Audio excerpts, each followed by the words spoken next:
Работа во странство, па и останување таму, стана едно од целите не само на младите во Македонија. Некои тоа го прават легално, некои поинаку. Какво е нивното искуство? Градежници, медицинари, возачи, електричари од Македонија неуморно се обидуваат преку агенциите за посредување да најдат работа во странство. Поради се посложената процедура за добивање дозвола, да споменеме дека само за термин во некоја амбасада се чека и 1 година, се изнаоѓаат и други начини. За 10 дена младиот Миле Глигоровски од Скопје ќе замине од својот роден град и иднината ќе ја продолжи во Берлин.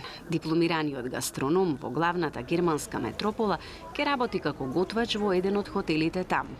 Неговата потрага по работно место во Германија почнала пред 6 месеци, кога се пријавил на неколку интернет огласи за работа како готвач. Седнав еден ден пред компјутер, најдов еден куп огласи за работа, испратив CV дипломи што ги поседува и едноставно вратија неколку повратни одговори, каде што еден работодавец беше сериозно заинтересиран, ми испрати цела потребна папирологија, документација. Што е потребно, поднесов во германска амбасада, чекав термин, ми се јавија, отидов, виза и така. Работната виза младиот скопјанец ќе ја продолжува автоматски, преку продолжување на договорот за работа. Негова обврска засега е само да се пријави во општината во која ќе престојува и работи. Глигоровски вели дека во Германија оди не само од економски причини, туку и поради општествено-социјалните можности што ги нудат развиените европски земји. Иако признава дека заработувачката таму е многу поголема. Работам на смените дена во неделата, по 8 часа. Тоа е многу подобро за разлика од тука, зборам од угостителската сфера, каде тука се работи повеќе од 8 часа, 6 дена во неделата. А примањата, платата се неспоредливи. Градежни работници, медицински техничари, возачи, мајстори, електричари, бравари, столари. Овие се профилите кои во моментот најмногу се бараат во повеќето западноевропски земји, а се поголем број граѓани од земјата се обидуваат да одговорат на овие предизвици. Од агенциите кои посредуваат за вработување во странство, велат дека последниот период процедурата е усложната и подолготрајна, односно дека за термин во амбасада се чека и до 1 година. Основните документи кои се потребни за да ги има потенцијални работник кој ќе замине од дома се работниот договор, потврдата за сместување, потврдата за познавање на јазик доколку се работи за квалификувани кадри и слично. Од Сдруженијето Реактор истражување велат дека последните анкети ја потврдуваат континуираната желба пак на младите луѓе да се иселат од земјава. Проблемот е присутен, а решението воопшто не е лесно, велат од Реактор. Опфаќа повеќе сегменти. Од една страна работните места кои што политичките партии многу умешно пробуваат да го проднат како еве отвараме нови работни места, но многу е поважно прашањето какви се тие работни места. Дали се квалитетно платени, дали нивната сигурност на работното место е обезбедена, дали тие работни места отвараат перспективи за понатамошно развивање на младите луѓе. Тоа е едниот сегмент кој што е економскиот, но од друга страна треба да работиме и на себе си како политички систем да ги вклучиме младите во носењето на одлуки. Односно, младите да бидат дел од системот и да знаат дека они имаат одговорност и можност да влијаат врз она што се носи за нив. Сепак реалноста е дека многу млади кои се одселија од државата не се вртат назад и не размислуваат за враќање дома. И Глигоровски како нив вели дека Германија ќе му понуди многу повеќе можности, а во земјата би се враќал само за да се види со семејството и пријателите. А ако не може легално, тогаш и поинаку.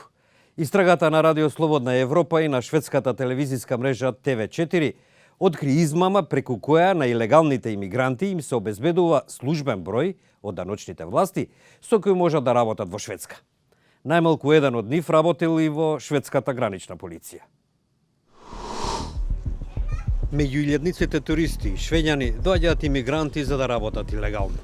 Истрагата на шведската TV4 и Радио Слободна Европа откри измама преку која им се обезбедуваат броеви од даночните власти што им се потребни за да добијат работа.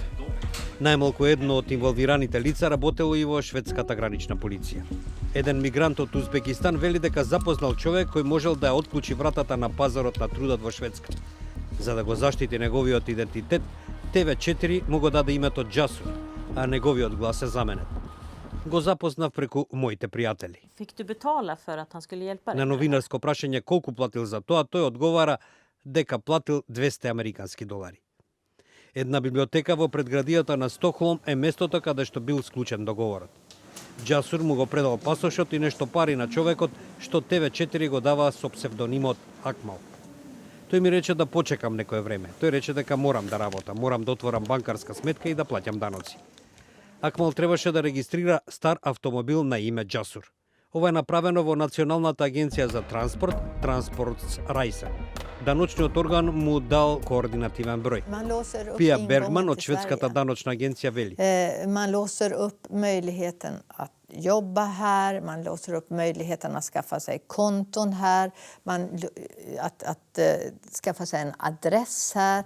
Истрагата на Радио Слободна Европа откри дека Акмал користел адреса во една стамбена зграда за трансакциите. Документите од Агенцијата за транспорт ја покажуваат адресата што се користела за регистрација на стари автомобили повеќе од 1000 пати во последните 3 години. Повеќето од тие 1000 луѓе што се здобивале со даночни овластувања од Акмал биле мажи, но имало и некои жени. Една од нив, исто така од Узбекистан, вели дека жените со овие броеви се ранливи на сексуална експлоатација. Ми понудија работа ако се согласам да работам бесплатно една недела. Кога таа недела заврши, тие ми дадоа избор. Или да спиете со шефот, или нема да добиете работата. Каков избор имате? Многу жени го вртат лицето, размислуваат за своите деца и одат преку тоа. Тие одат заедно со тоа. Тие го прават тоа затоа што им треба. Ним им требаат пари за да ги издржат своите деца. Јас не можев да минам преку тоа. Лицата кои се стекнале со даночни лични броеви преку Акмал работеле во градежништво и угостителство, но и во универзитетската болница во Стокхолм, како и во најголемиот трговски центар во Скандинавија. Многумина за помалку од минималната плата, а честопати воопшто не биле платени. Работата честопати е преку разни странски агенции. Засегнатите компании пак велат дека тоа не го правеле намерно. Но водачка специалист за измами, Anders Björkenheim, är skeptičan. De har gjort det till sin affärsidé, eller i varje fall vissa delar av det, att baka in de här bland de andra anställda. Vi ställer inga frågor, det har ett samordningsnummer, kanske som har ett bankkonto. Totalt, tillsammans med svartarbete och alltihopa, så är det här ingenting annat än myndighetsassisterat slavarbete. Во секој случај и работниците и работодавачите го кршат законот. Бjörkenheim покажа огласи преку интернет кои отворено нудат користени автомобили како начин за добивање на броеви за координација. Акмал се чини не единствената личност што користи дупка за канализирање на илегална ефтина работна сила во Шведска. Facebook страницата, Twitter и YouTube каналот на Радио Слободна Европа се отворени за вашите коментари и мислења во врска со иселувањето на младите. Довидување.